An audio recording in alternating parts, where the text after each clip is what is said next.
In the heart of Europe for nearly 3 decades, a wall divided a city, a nation, and a world. The Berlin Wall was more than concrete and barbed wire.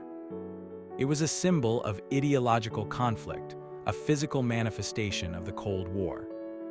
Its fall in 1989 was not just the collapse of a barrier, but the beginning of a new era. This is the story of how the Berlin Wall rose, why it stood, and how it finally came crashing down. To understand the fall of the Berlin Wall, we need to go back to the end of World War II. In 1945, Germany lay in ruins. The Allies, America, Britain, France, and the Soviet Union divided the country into 4 occupation zones. Berlin, the capital, was deep inside the Soviet zone, but it too was split among the 4 powers. At first, this arrangement seemed temporary. But as relations between the Western Allies and the Soviet Union deteriorated, Germany became the frontline of a new global struggle. The Cold War. By 1949, 2 German states had emerged. In the West, the Federal Republic of Germany, or West Germany, aligned with the United States and its allies. In the East, the German Democratic Republic, or East Germany, became a Soviet satellite. Berlin, though located in East Germany, remained divided. West Berlin was a capitalist enclave surrounded by communist territory. This unique situation would soon create enormous tension. Life in East Germany was harsh. The government imposed strict controls, and the economy lagged behind the West. While West Germans enjoyed growing prosperity, East Germans faced shortages and restrictions. Many dreamed of a better life, and Berlin offered an escape route.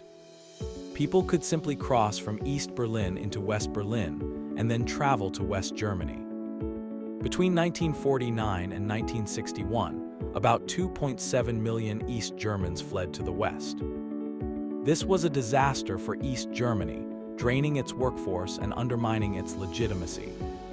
The East German government, backed by Moscow, decided to act. On August 13, 1961, under cover of darkness, soldiers and workers began sealing the border. Streets were torn up, barbed wire was strung, and checkpoints were established. Within days, a crude barrier encircled West Berlin. Over time, this barrier became a formidable wall. 12 feet high, topped with smooth pipe to prevent climbing, reinforced with guard towers, floodlights, and a death strip patrolled by armed guards. The Berlin Wall was born. For ordinary Berliners, the impact was immediate and devastating. Families were split overnight. Friends and lovers found themselves on opposite sides, unable to meet. The wall was not just a physical barrier. It was psychological. It told the world that East Germany would imprison its people to keep them from leaving. Attempts to escape continued, but they were dangerous. Some tunneled under the wall. Others tried to swim rivers or ram through checkpoints. Many succeeded, but at least 140 people died trying to cross. Their stories became symbols of courage and tragedy. The wall stood for 28 years, but the forces that would bring it down were already in motion. In the 1970s, West Germany pursued a policy called Ostpolitik, seeking better relations with the East. This eased tensions, but did not change the fundamental reality. East Germans were still trapped. Meanwhile, the global Cold War began to shift. The Soviet Union faced economic stagnation and political pressure. In 1985, Mikhail Gorbachev came to power in Moscow, promising reform. His policies of glasnost, or openness, and perestroika, or restructuring, signaled a new approach. Gorbachev wanted to reduce confrontation with the West and modernize the Soviet system. But these changes had unintended consequences. Across Eastern Europe, people demanded more freedom. In Poland, the Solidarity movement gained strength. In Hungary, the government began dismantling border fences. East Germans noticed. Thousands traveled to Hungary and then crossed into Austria, escaping to the West. By the summer of 1989, the East German regime was in crisis. Protests erupted in Leipzig and other cities. Demonstrators chanted, "Wir sind das Volk," we are the people. They demanded free elections and an end to repression.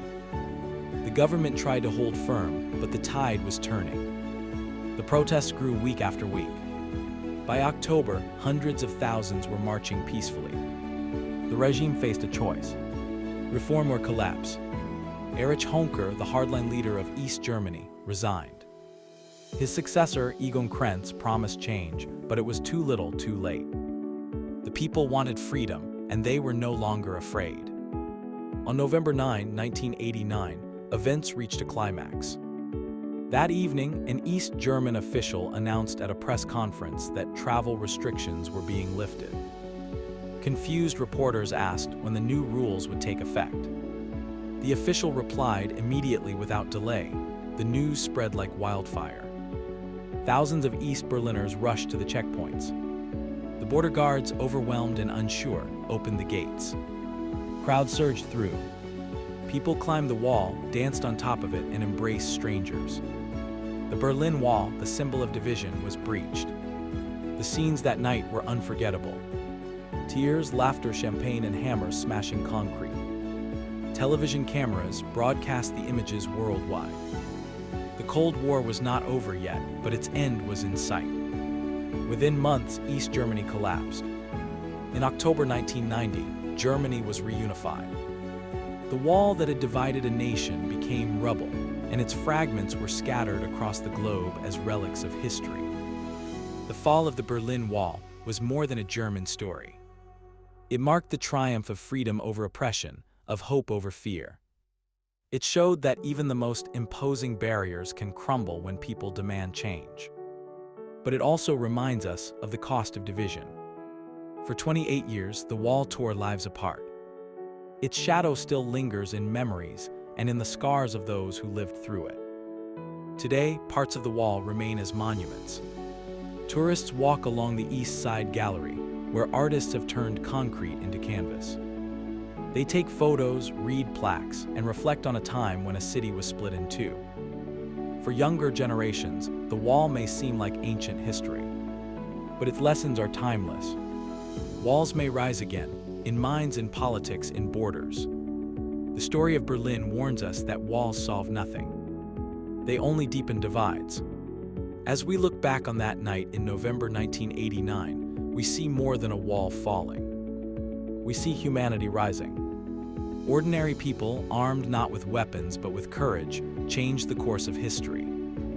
They proved that freedom is not given. It is taken, demanded, and defended. And when it comes, it can turn a cold, gray barrier into a memory, and a divided city into a symbol of unity. The Berlin Wall fell, but its story endures.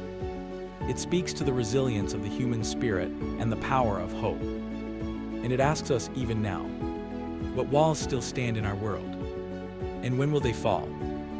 Thanks for watching. If you learned anything, or if I at least entertained you today, please consider hitting the like button and subscribing. The almighty algorithm decides who gets recommended my videos based on the amount of views versus likes and subscriptions. I wish I didn't have to ask, but please do consider pressing like and subscribe.